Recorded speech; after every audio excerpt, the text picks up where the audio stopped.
I'm sitting here by the river on a beautiful sunny fall day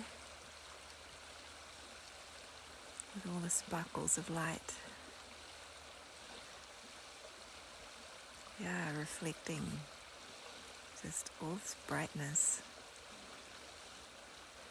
And I was thinking about mysticism and integrity, and really the journey into deeper and deeper mysticism, which is the experience of just love for God and being one with God, being the love of God, involves deeper and deeper integration. Integrity is integration. It's about becoming one with God and coming into union, into communion. And the journey in this direction involves integrity, because what we are learning is that we're not separate from God. I'm not a separate self with my own separate will, my own ideas and thoughts. What we're learning is to lay that aside, that belief and all that comes with it, and to come into alignment with God's will, with God's thoughts, with God's voice. And so this voice for God, the Holy Spirit, guides us and directs us, and it is this voice that we want to be joining with and following and saying yes to and following through on, because it's not only in the praying and listening and receiving the guidance and saying yes to it.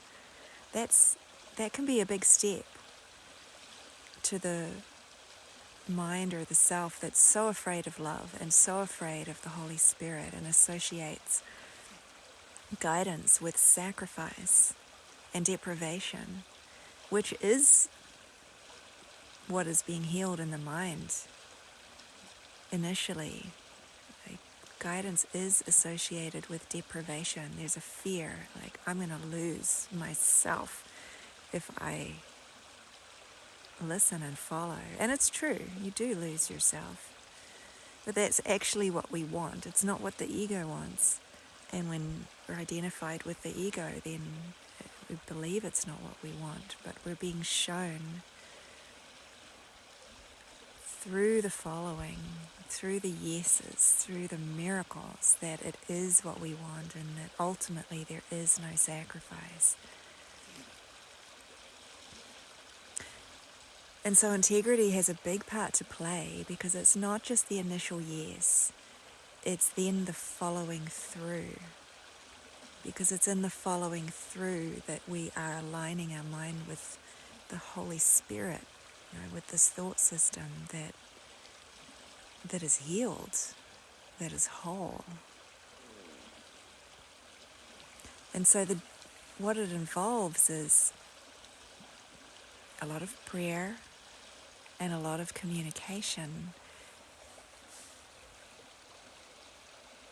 And when we're collaborating with others, there's this element of praying together to receive the guidance, and then trusting that what we have agreed to together is the guidance from the Holy Spirit. Purely because we've prayed and we've opened our minds to a direction.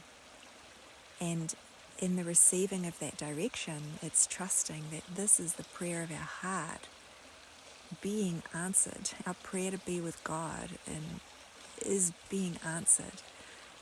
It's not really about the form, and ultimately the form does not matter, but the use of the form matters greatly. Because the Spirit is using the world, these are the means for us to practice with and to use. It's what we've got to be able to communicate and go through whatever each of these steps of following through brings in terms of healing, in terms of resistance, in terms of the belief in sacrifice, all of the unworthiness that comes up in daring to follow through. And when there's a shared agreement, there's been a yes. There's a yes, I will, yes to this, whatever it is. It's arrangements around travels. It's different commitments in different ways. It's committing to show up. It's a commitment to being on time. It's a commitment to all of the specifics involved in a certain project, like saying yes to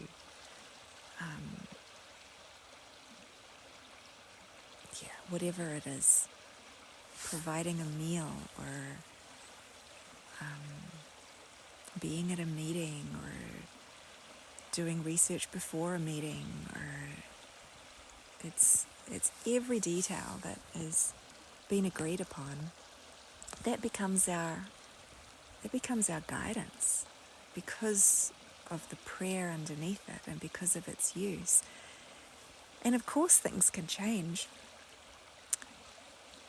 but to remain in integrity with the Spirit, if there's a feeling of a change, then that's where communication comes in.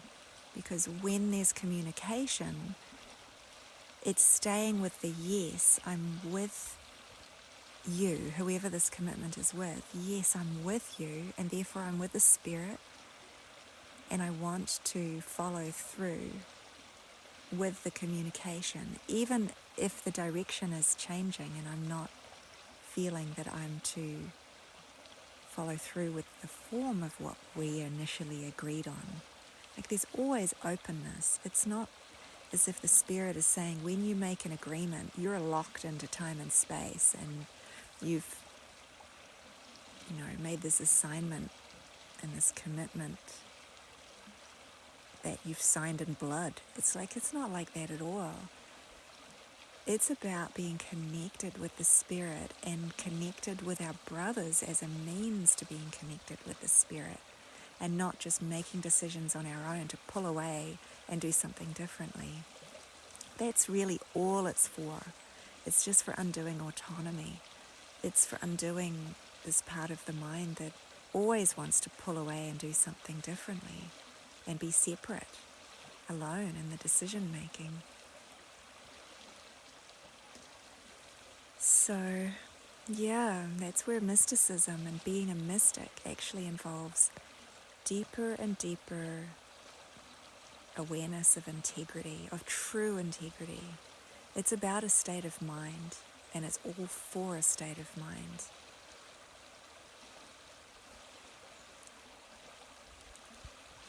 So this is a very inspiring topic, and those are my thoughts on it this morning.